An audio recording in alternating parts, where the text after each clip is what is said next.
part of your life is daddyhood.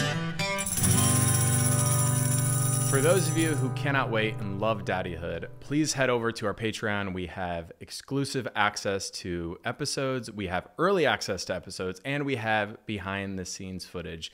Head on over there, sign up, be part of the exclusive daddyhood group, and join us over there.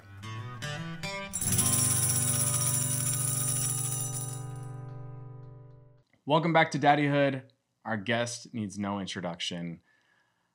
Jaymes Black from Family Equality. Welcome back. Thank you. I'm so excited to have you on. Thanks for having me back. We have to catch up. We have to catch up. Let's do it. So much to get into, but before, I'm still practicing my dad jokes. Let's see how great they are now. Here we go. I'm waiting. Hey, Jaymes, what do you call a dad who falls through the ice? I don't know. A popsicle. That was funny, actually. That was funny. Yeah, okay. yeah. Sweet. They're getting better. They're getting better. It. Yes, they are. Improvement. I love it. Last time you were here, I loved our conversation. Obviously we were just educating people on, family equality, the work that you've done, the work that I'm trying to accomplish and do, and honestly, hopefully encourage people to treat, families and people as human beings, and lead with love. So hopefully that's what they took away from our last episode. But this one, I want to get into more about, the understanding of LGBTQ plus families.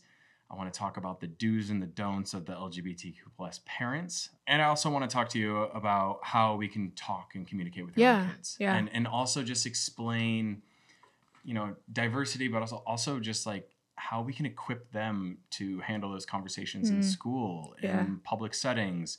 When an adult approaches them and asks them, why or how do you have two moms or how do you have two dads? What does that look like? So many questions I want to get into. I'm curious what you've experienced as not only a mother, but a CEO of Family Equality. So let's get into it. Yeah. When you talk about defining the LGBTQ plus community and what it means to be a parent in the LGBTQ plus community, what do you think of when you hear that, when you hear a family in the community? When I hear about family in the context of the LGBTQ plus community, I think about the word dream. And because it is a dream for many of us to become a parent, many of us dream about becoming a parent or have dreamt about becoming a parent before we were ever out. And then when you come out, you often know or don't know that it's possible. You and I have talked about that before. But the word dream comes to mind because everyone that I've spoken to about their journey to parenthood or when they were planning to become a parent, they would say, this is a dream of mine. I really want to be a parent. Or whenever I became a parent, what a blessing that was. Like my dreams came true. So dream is a word that I hear constantly, and it's what I think about when I think about our families. Incredible. I know I dreamed about being a dad since I was a little boy. Yeah. I also know my husband, I don't think would mind me sharing this. He actually had a dream, a very vivid one that he told me about in his 20s. And he just visioned his family and holding a baby and, having, he just said he woke up from it. It was so real. Wow. And I just thought that was just so incredible. Mm-hmm. It was in his spirit. Exactly. Right. Exactly. It was in his spirit. So yeah, it's just now that I'm going through it, and I'm in the process, I'm deep in it.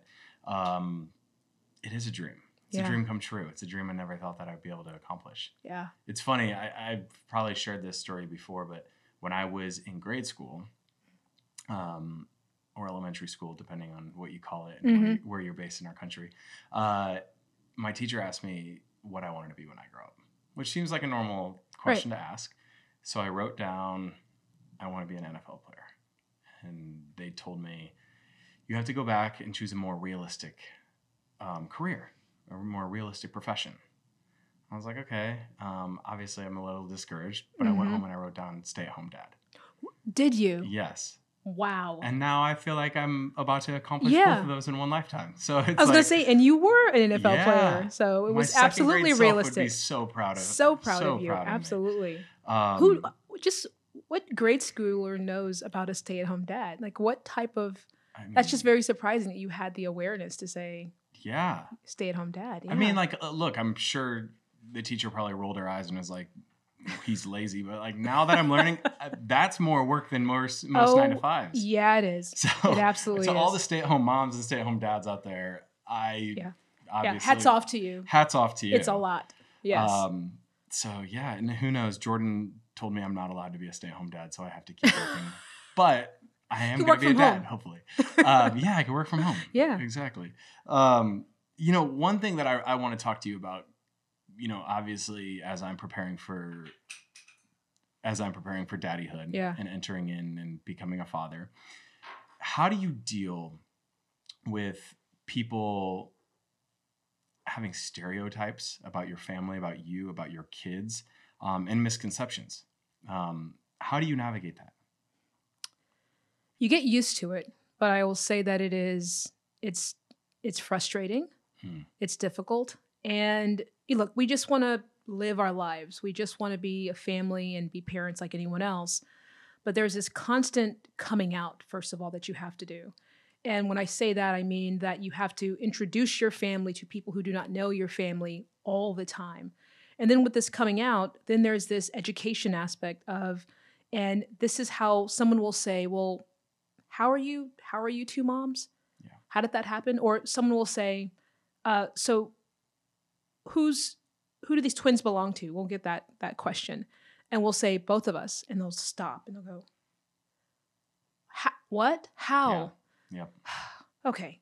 Now we have to come out. Now we have to say, well, we are a 2-mother family. We adopted our twins. This whole process. And some people are like, oh, okay, I get it. And others are like, I still don't understand it. We just told you that we adopted our children and that we're a family. Straight people adopt kids all the time. But for some reason, they put this extra layer of complexity on our families to go, I still don't get it. So to answer your question, how do we navigate it patiently? And to understand that as an LGBTQ plus person, we almost have to take on this role of constant educator to people. I mean, you don't have to take it on, but we do. Yeah. And I think if you are around people in your neighborhood and your families, and you really want them to understand our journey, that we do have to be educators. So it's education, it's difficult, it's frustrating. Sometimes it's great when you get an aha moment. I tell the story of my father-in-law, who my wife's parents are uber religious. They still are. And we had a journey that we had to overcome in terms of us being together. And then whenever we had children, they are like the best grandparents ever. But I remember him telling me something that he understands now, why family equality is important. Mm-hmm. And that was a huge win for us, a huge aha for someone who is still very active in the Baptist church. And to say, I get it now. I still have my beliefs, but I get it now. So a lot of times you can see sort of the results of that education. But overall, it does put a burden on us sometimes too, right? Yeah. I mean, it's easy to say you have to be patient when it's something so personal and something that is so, I mean, this with your maternal and motherly instincts. It's just like you want to protect. Want to protect it. And you wanted to remove your kids from harm. And I think that's something for me too that I have a lot of fear in. Yeah. Because your daddy bear is gonna come out. Yeah, and I always want to make sure that my kids are liked and have friends and feel supported and loved, and they don't feel different. But I already know, unfortunately, the world that we're in right now, and they're going to in some ways. Yeah. It depends on where you live, so right. You make that choice, which is great. And at the same time, there will be those situations where another kid asks about 2 mothers or 2 dads, or they hear something at home and then they bring that back to your kid and they repeat it. So then your kid comes home and says, Billy said that it's wrong to have 2 moms. Why are they saying that? What does that mean?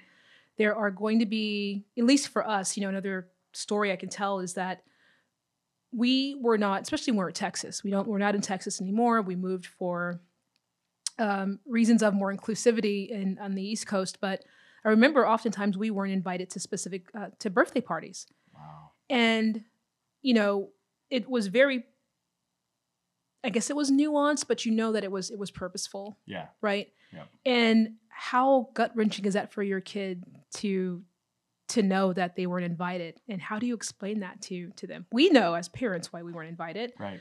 And the excuses that the parents gave us, but how do you explain it to your child? Well, it's I guess hard. The larger question that I have is like, how honest do you get with them? Mm. You know, for me, that's something that goes through my mind is like, you know, how honest do I want to be with my kid, with my child? Yeah. Do I want to protect their innocence, or Mm-hmm. do I want to just lay it out there and say, hey, this is what's you're gonna experience? You know, I debate with that, you know, and obviously as you know, I'm gonna navigate my way through it and figure it out. But it's already something that's at the top of my mind. Yeah, I think the honesty is it's the age, right? So it's what there's going to be honesty that you have to share with your child every step of the way, and that honesty is age appropriate. So there will be a 4-year-old honesty because they're in preschool. There'll be a kindergarten honesty, but the honesty is really important, and it's just age appropriate. But the more the older they get, the more honest that you can be. Totally. And until they have the kind of the full picture laid out. Yeah. But yeah, you're going to have to do that. Yeah. So I want to talk about the do's and the don'ts of LGBTQ plus parents and families, because here's been my experience so far. Is, you know, when Jordan and I first started our path to parenthood, one of the first questions I got is, who's going to be the mom and who's going to be the dad? I'm like, we're both the dads. I was like, wait, like, what does your question mean? And I think there's this sense of confusion for some people of like, no, the child needs a mother. The child needs that emotional. And I mean, not to get too in the weeds with, because some people have different opinions, but I feel like I have a good balance of masculine and feminine energy. Yeah. I'm very masculine presenting on the outside, but I have a very soft feminine energy as far as like being emotional and how I communicate and not wanting to hurt people. And so I think that's what they were going for when they asked that question. I'm not entirely sure. I definitely was not like offended. I was taken aback. I was like, I was like, what do you mean? That's my dog shaking. I'm so sorry about that. At first, what went through my head is, what do you mean by that question? Has there been anything like that that's happened to you? Yeah, there has. But we've had that same question. Who's the, even within our marriage, who's the man and who's the woman? Yeah. Now it's who's the dad and who's the mom. And we have these very heteronormative ideals when it comes to families, where we think that there has to be a dad, right? And there has to be a mom. And to your point, we're two capable adults who are raising a child who, and I'm with you. I have a balance as well in terms of masculine and femininity. But even beyond that, there are going to be women and father-like people or roles in their lives, right? I think about their grandparents, my dad and my father-in-law. I think about my siblings, my brother, cousins, aunts, uncles. All of those folks are part of their ecosystem. And so if you think that it's imbalanced, it's not. But to raise the children, you don't need someone who's taking on a mother role and a father role. You're two adults who are raising children. Same with the single mother, right? My mother was a single mother, and she raised us, and that's what happens, right? We didn't need a father, that was there.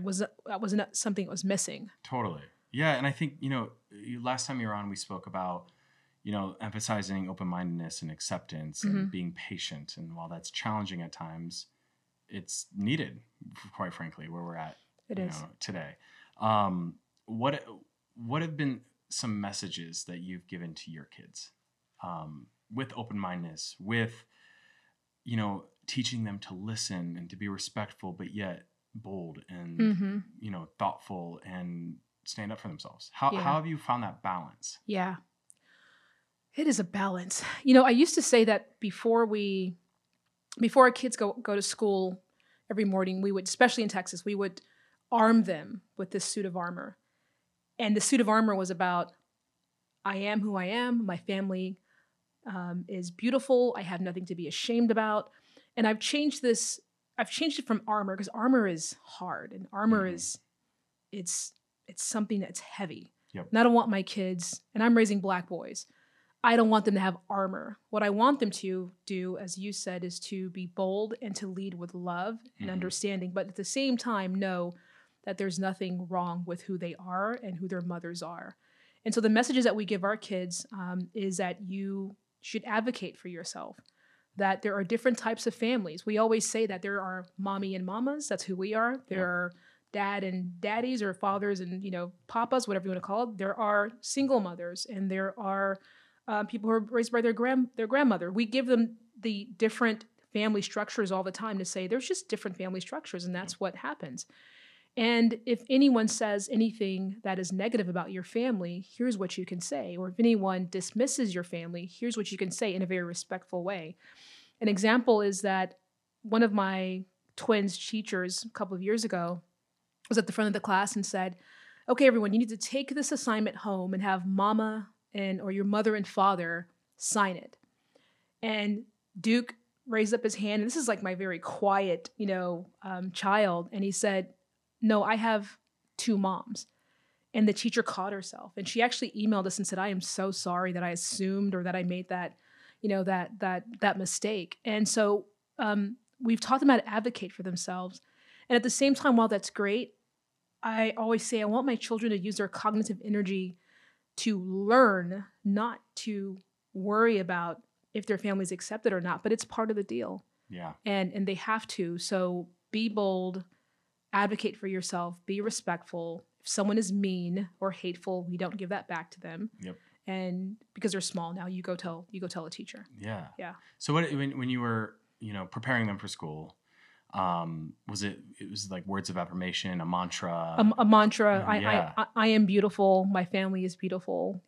Those kind of things. Yeah. I mean, still to this day, sometimes adults we need that too. We need to look Let in me the tell mirror. you what, it's different mantras on different days, and different mantras on different days. Yeah. Mindfulness, those kind of things too. I'll have to say that they are having a better experience where they are now, which is great. But the bolder or the older they get, I guess the bolder they get. And I think the other thing is that they get to see, you met them, they get to see mama in action with family equality, and they sit at these galas and they listen to the words and the stories. And I think that has a lot to do with how they show up too. Which, by the way, they not only sit there, they're 2 of the better behaved people in the room, including the adults at galas. At galas, yes. I mean, they're sitting there listening and watching. It was so cool. I had the honor of sitting at your table and watching them watch their mom, and that's what I mean. That's goals for me is to be able to bring my kids to a function that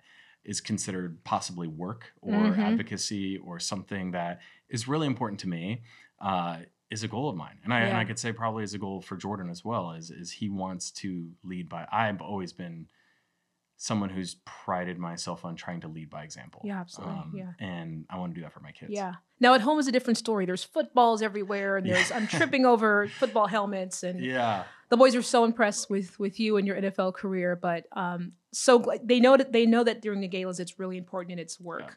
Yeah. And then at home I'm fighting with footballs and things. So like how that. do you navigate different environments like that then? So you're sort of teaching them different environments, and how are you creating this space for them to like explore those environments and how different they can be?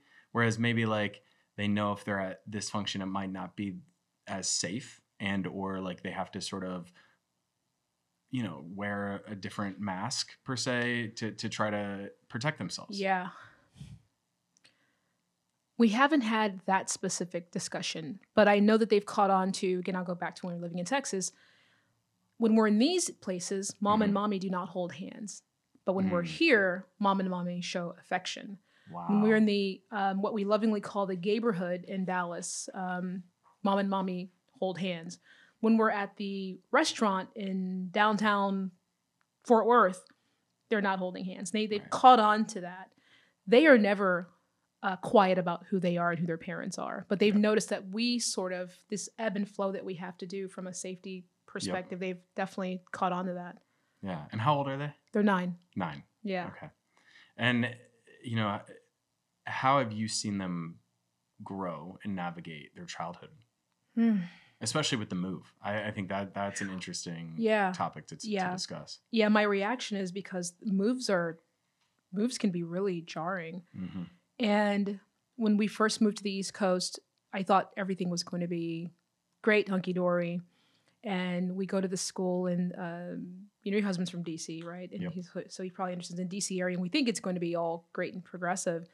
And they were bullied so badly. And so we had to figure that out, and we navigated that. It was very hard. Yeah. And now we've put him in another school, and they're great. So the way that they've navigated the move is we've had to deal with that, but they love the East Coast. They love that they are in this other environment where they do see that there is more inclusivity. There are more people who look like them. There are more queer folks that they feel that they're around. Yeah. So it sort of is giving them that validation. Giving them that validation. Yeah, Totally. Exactly. Yeah. So I want to talk to you about some of the common pitfalls and stereotypes and how we can avoid those.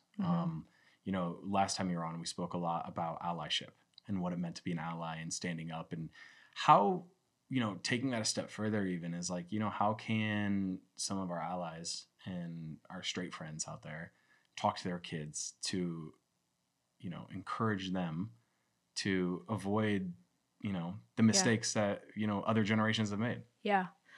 I would like our allies to talk to their children about different family structures, and to say that there are 2 mom families and there are 2 dad families. And again, single mom families. Like, open this world up to your kids. We need an understanding of an expansion of the definition of family in this country. And when we think about family, we don't think about families like ours. We think about the traditional family. So please talk to your kids about, and don't be afraid. Some people are they're afraid to open up that discussion to their children. And I think when they leave your home, they're going to be exposed to that out in the world. And in fact, actually, when they go to school, they're going to be exposed to that, like kids like mine. So why leave it up to them thinking that they have to figure it out themselves? Please educate your children. It works wonders, and it helps kids like mine feel more welcomed when their friends understand, their family structure, or that it's just not a big deal that they have 2 mothers. Right. So I think allies need to do that. I would also say that allies need to,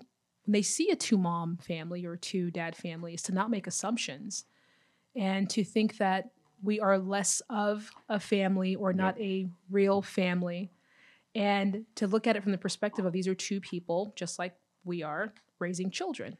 It's really that simple. It's down to that basic human level that you keep talking about. Yeah. 2 adult humans raising 2 babies. That's what we're doing. So to think about it like that, not to put all these stereotypes and blockers and how does that so and how did it work. And by the way we created our families is our business. Don't ask us how we created our families. They ask that all the time. Yeah. And I know people could probably take this as hypocritical with me having daddyhood. Yeah. I mean, obviously I want them to, because I want of to course. educate them. And I understand why you're doing this. Totally. And I think it is important to acknowledge that, like, some people aren't public people. And my husband's one of them. Yeah. He's not a public person. Yeah. This took a lot of conversation for me to get this off the ground and to have his permission to move forward, because it is, based in family. Absolutely. Yeah. And I think there was a couple moments that were sort of pivotal for him and sort of our journey of, like, navigating private public. I think, the 2 of us were sort of jolted, just with my history of dating. The 2 of us were jolted into the limelight. Yeah. We had someone take a picture of us when we were, just newly dating in Hawaii, and it went everywhere. And then all of a sudden, instead of tabloids telling our story for us, I ended up posting something to just get ahead of it. Yeah. And it's been a process. Yeah. And him and I both had the conversation that we want to try to be leaders in this arena specifically. Is just, I think it's just like focusing and educating people on the different families, one, but then also just trying to be an open book. Of course. People, and if you've been listening to this podcast, by now, but, when we first started, people would come up to me and be confused when I would talk to them about our family journey, because they thought the egg donor was the same as the surrogate, and they thought maybe one of us had to have sex with the surrogate because that's the only way, or like how they have so many questions. And as I was like, I remembered, I was like, I should just do a podcast on this. And I was like, wait, that's not a bad idea. And look at where we are now. But that was the conversation. And I'm saying all that because it needed some work. We had to have a lot of conversations because he didn't feel comfortable discussing it. And I think there are a lot of people out there that are traumatized from situations that have happened. Yes. That they don't want to discuss it, whether it's their own family. I will say too, transparently, when I first did start creating this daddyhood, I pulled the plug on this project twice because, one, I got the results back from my sperm and I was like, wait, I'm damn near sterile. Like, what do you mean? And I was like, that was an emotional ride for me. And then, Jordan and I get to our egg donor and we had to be rematched. And then we had to be rematched with our surrogate. It was just the ups and downs. It was emotionally draining. Yeah. Obviously I did make the choice to move forward with it, but I totally see where people can come and be like, I'm drained. I don't want to talk about this. I can't. I don't have the energy. I have a family now. I'm happy. Right. I can't revisit that moment. I agree. I mean, the way that you're doing it through this podcast is different. It's even the work I do with family equality. I'm very public about my family. And we want to be educators and we want to be change makers and we want to be leaders as we should. But if I'm in the neighborhood, if you're in a neighborhood, our allies, and you're meeting an LGBTQ plus family for the first time and introducing yourselves, when you learn that it's a 2-mom family, a 2-dad family, the next question is not, so how did you have the kids? Right. Because we don't ask our straight peers that. When I know that they're parents, I'm like, great, you're parents. Yep. For us, we always get the question, so how did it, or who carried, or why does that matter? Yep. You mentioned, when you run into somebody on the sidewalk or, down the street and you start getting into family dynamics.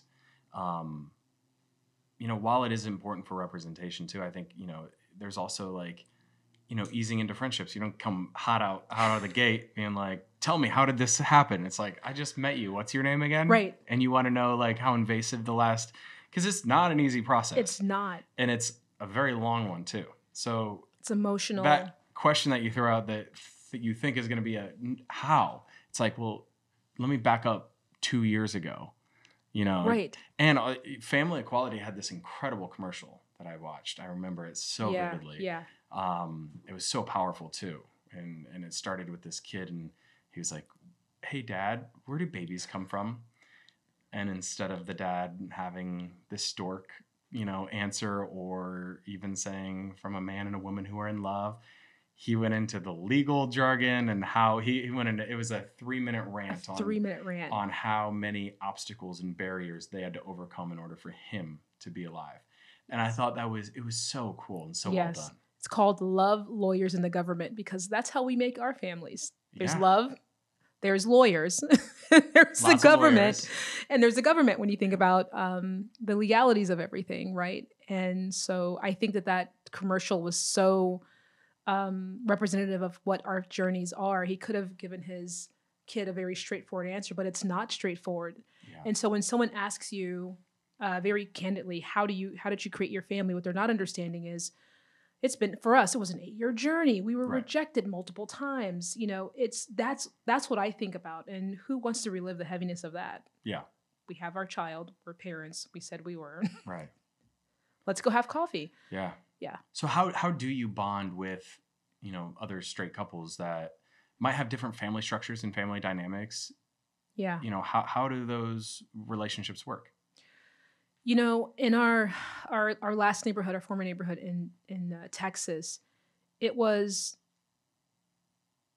think the family started to see that we were doing the same things that their families were doing. We would go outside in the cul-de-sac and we would play ball with the boys, and then the other boys would come over and we'd start playing football, and the parents would have a beer together, and then we'd start having little block parties, and we just slowly integrated into this very small neighborhood. And I believe that there was skepticism at first, like, oh, there's 2 women with 2 children who just moved in. And a lot of times people say, are you sisters or cousins? It's like, that's another assumption. Wow. Don't make that assumption. We hear that all the time. Are you sisters? Are you cousins? What's the family dynamic between you two? And then we say we're married. And then there's like that sort of like head movement. And the integration that we had within our old neighborhood, I think it was really about us. We were showing up. Our kids went to school with their kids and they saw that, oh, this is a family. Right. And For the most part, we have great relationships with our straight friends, and many of them want to learn more. They're curious, and the folks who were not curious are the ones who ask those very invasive questions and then made assumptions about it, and then get invited to the birthday party. The damn birthday party. The birthday party. It always comes back to the birthday party. It always comes back to the birthday party. What was the kid's name? No, I'm kidding. I think, one thing that I'm interested in is, was there benchmarks or certain ages that you and your wife discussed, hey, at this age, I think we should talk to them about this. At this age, we should bring up that. Let's not maybe talk until they're 12 about this. Mm-hmm. Do you have any of those? Or do you just sort of, is it case by case? It's case by case. I wish we had a roadmap. I wish there was a roadmap. Maybe we should create a roadmap because it's needed. And it really is case by case. One of the things that we were very clear on from the beginning is for our kids to know how they came into our lives. We adopted our boys, and from the day that we brought them home, there's a picture of their birth mother and their birth sisters in their room. Wow. Now, 6 weeks old, you don't know who that person is. Right. But the older that they got, 1-year-old can kind of point to the picture. 2-year-old would say, "That's your birth mother. Mama and mommy adopted you." We call her Mama K. Okay. And so that was something that was very clear that we wanted them to know, that we never wanted to hide it. You hear a lot of these nightmare stories about kids finding out that they were adopted later on by accident. Yeah. We didn't want that to happen. We wanted to be very clear that this is how they came into our lives. The second thing was when they were probably entering preschool, you have 2 moms. Mm-hmm. And did they really know what that meant? Maybe not, but we would say that you have 2 moms. Yep. But everything else was like a case by case basis. Like it would be based on, what they would bring home and say, and it would say, okay, well, it's time to have this conversation. One such conversation happened when they were in kindergarten, and one of my twins was experiencing a hard time with this teacher. And she kept calling us, and she'd send reports home, and he's misbehaving, and we're like, what's going on? It was constant. And we happened to coincidentally hire one of the other teachers at the school for a babysitting job. And when she came to our house, she said, that one teacher revealed in a teacher's lounge that she's treating your child like that because he has 2 mothers. Wow. And that she believes in the Bible, and the Bible says that is wrong. So therefore, she's giving him a hard time. So how did you deal with that? Oh, okay. The whole mama bear thing, we were livid. Here's the thing, even in that being livid, we felt helpless. What do we talked to the school administrators, and they said they would look into it, but I was so angry. I wish at that time, I didn't work at Family Equality at the time, I was still in corporate America. So I did not have the knowledge and the tools in terms of being an advocate and advocacy and what's allowed and what's not allowed, or sort of like what your rights are. But we were so angry. Yeah. And having the conversation with him that, I'll just say Miss X is treating you like this, and because shame on you, Miss X. Shame on you, Miss X. Because you have 2 moms. And for him, it's like, why? I don't understand. And again, he's like 6 or something. So, it's just this limited level of like kind of understanding. But some things it was a case by case basis based on what kids would say or the experiences they would have at school. Yeah. I think that there are similarities. I think that there could be some type of benchmarks or roadmap. And obviously it's not straightforward. But I think there are tons of similarities that we are all going to experience, that you're going to experience. Yeah. As your kids enter school. If anybody out there has a benchmark or a roadmap, please let me know. I think we're going to create one. I mean, if there is not one yet, we're going to create one. We're going to be. I think there needs one. to be one created. Yeah. Wait, I want to back up because before you drop the bombshell about the teacher, Miss X, I could call her other things too, but I'll restrain. I did. I'm sure you did. I want to back up because you brought up an interesting topic that I hope we can go into a little bit. Do your kids have a relationship with their birth mother? I wouldn't call it a relationship. What I would call it is they have an awareness of her existence. Okay. They send their birth sisters birthday presents on all their birthdays. she sends pictures to them and she sends birthday gifts to them. And we send videos to her of them or pictures. Okay. I don't know if I would call it a relationship. You know, they're very aware of who she is, but there's not conversations that happen on a regular basis or anything like that. It's really on the birthdays.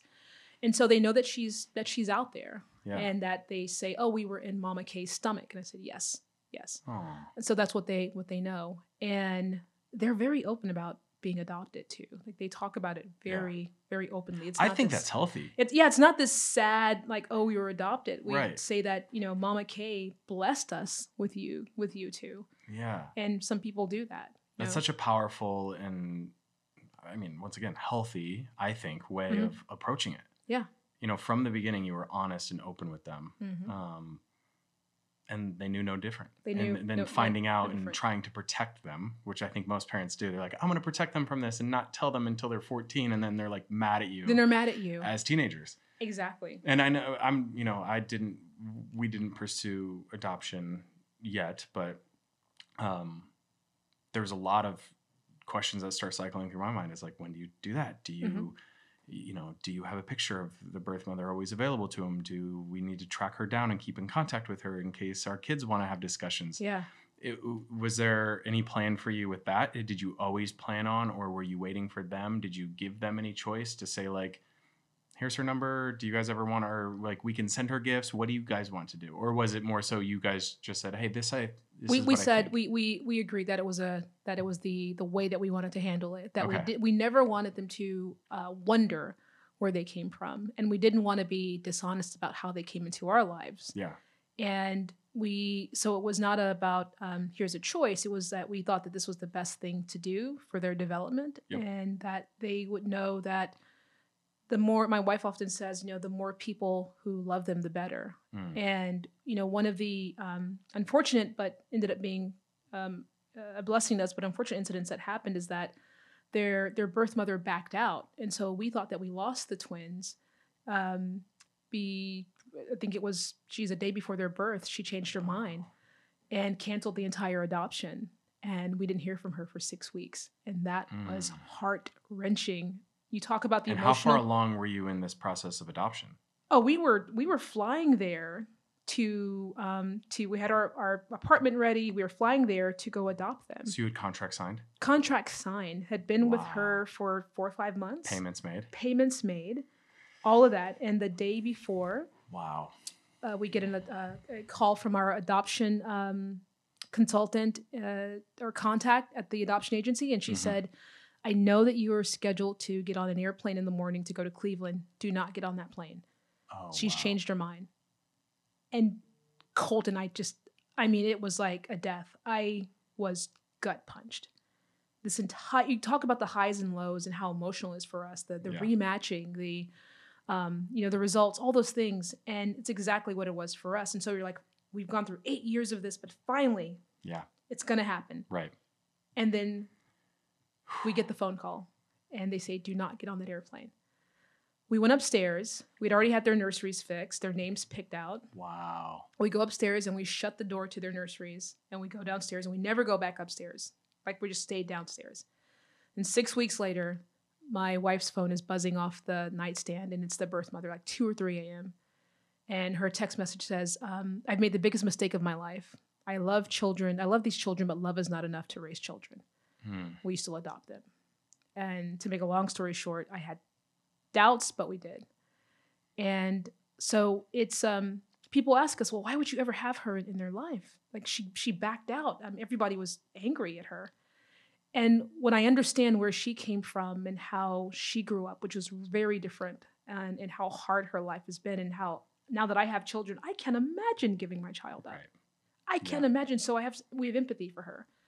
And so we go back to the whole thing of the more people who love them, the better. She loves him. And it was just, it happened in a very different way. And she needed that 6 weeks with them. Good for you. Yeah. I think that shows a lot of, one, maturity, but also empathy. Yeah. It's much needed. It's much needed. It wasn't easy, but it was, we got it, right? Yeah. And then we have the twins, right? So that was the idea the whole time, right? I mean, and I've heard some, extremely sad stories when it comes to adoption about, unfortunately that don't work out, but I've also heard some beautiful ones like that they come back around, and I'm so happy that it ended in an incredible way. In an incredible way. And that, this woman was open to all families, which I think is great too. Yeah. Right. So totally. Yeah. I think, in talking about all that, is there any literature, any books, any resources that even Family Equality might have for parents to sort of dive into our child is here, now what? I can't name any books off the top of my head, but we certainly have literature on our website. And, we also have what we call peer support groups. Yeah. And these peer support groups happen every month. We have 4 or 5 of them now. And it helps, it's from the trying to conceive to, I'm a non-binary parent or I'm a trans parent. And so it gives you a lot of, I think, sort of community building. Yep. And that the information that you need to be the best parent that you can be, and kind of like navigate, the highs and lows of LGBTQ plus parenting. So I'd say our peer support groups are resources on our website. And then I would also say for anyone who is going through surrogacy or who is going through adoption, our state-by-state adoption guide is great. So how do you navigate the adoption landscape here? And then the guide around parentage, which includes surrogacy, because you have to have that legal parent-child relationship. That parentage report is really stellar too. I would recommend that. Yeah. And I think, in visiting back to the first time that we sat down for this podcast, just reminding people that are going through the adoption process to make sure you check in with a lawyer or two. Absolutely. To make sure you have everything crossed and everything I's dotted, T's crossed. Absolutely. I just have to say a couple of other things to talk about kind of the challenges that we have, because it's not straightforward. Yep. Is with us is that we went to the adoption agency, but then it was a failed adoption because she canceled and she changed her mind. Yep. And so in a very sort of quick kind of way, it was like, what do we do? We can't go through the whole process again, because that's what they were recommending. So we hired an attorney in Cleveland, where she was, and then we hired an attorney in Texas, where we were. And then after we had the boys, and then we had to do the official adoption in Texas, that was another attorney that we had to hire to finalize the adoption in Texas, because they were born in Ohio. Yep. So, and we didn't have the knowledge. Like, how do you? Again, we need so much in terms of knowledge and ensuring that we have the I's dotted and the T's crossed, because there's so many nuances that you can miss it if you don't know. Yeah. So please check out our website, because we have a ton of great resources. Or reach out. Yeah, and then for those of you who do not have the website, it's familyequality.org. We'll also put the link here and on the podcast as well. Yeah. But thank you so much for sitting down with me again. Yeah, thank you. I always love having you on. I also wanted to leave on a more positive note. So what type of parental advice do you have for people who have successfully adopted out there? Let your children be your guides and your teacher. Love that. We often get hung up on we're the parents, we're the parental figure. I know it all. We know nothing. when it comes down to it, right? I mean, yes, we can lead and guide them, but they can also be our guides and our teachers. And my dad said before when I came out that I ended up being his teacher, and I never understood that until I had kids. And when I see what they're teaching me and how they are destroying my ego a lot of times, I'm like, damn. You're like, I needed that. I needed that. They're right. Yeah. So let your kids be your guides and your teachers, and don't get so hung up around being the parental figure. Yes, they need it, and a lot of times they have a lot of knowledge that we can tap into. I love that. Yeah. So powerful. Oh, thank you. Well, thank you for joining Daddyhood. Absolutely. Thank you. Thanks for having me. The ride of your life is Daddyhood.